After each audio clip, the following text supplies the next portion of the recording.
বলছি দাঁড়া, ধরতে এলে কিন্তু তোর খবর আছে। এই তোকে তো হাত বলছি, তোর কথা মনে লাগছে না?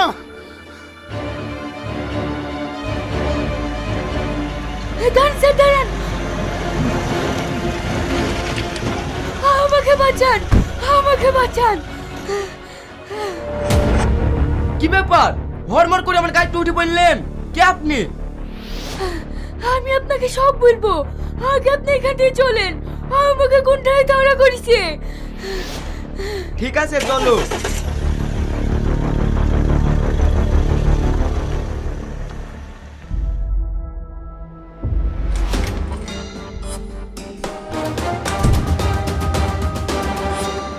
এইবার বলো তোমার বাড়ি কোথায়, আমি তোমাকে পুষি ডাইবো। না না, আমি বাড়ি যাব না। বাড়ি যাবা না মানে? আমার মা অনেকদিন আগে মারা গেছে। আমার বাপটাও মাতাল, কিসের পয়সা লোভে আমাকে শয়তানদের হাতে বিক্রি করে দিয়েছিল। আমি তাদের হাত থেকে পালিয়ে এসে আপনার কাছে আশ্রয় নিয়েছি। আপনি আমাকে কিছুদিনকার মতন থাকতে দেন, আমার নিজের রাস্তা আমি নিজেই দেখে নেবো। আমি তোমার কথা সব বুঝতে পারছি, কিন্তু এই বাড়িটা আমি একা থাকি, তোমাকে আমি এই বাড়িতে আশ্রয় দিই কি করি?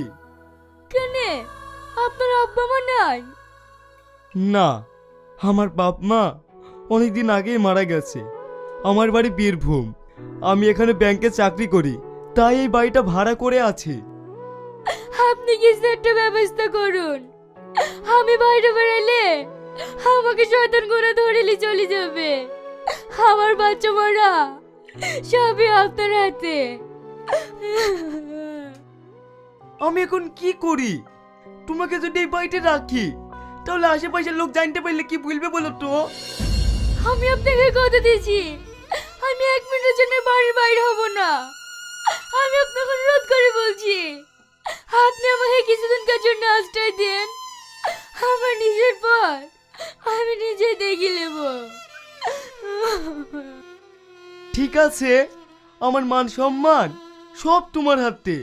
তোমার আমি অনুরোধ করে বলছি, তুমি যে এই বাড়িতে আছো কেউ যেন না জানতে পারে। ঠিক আছে, কেউ জানতে পারবে না।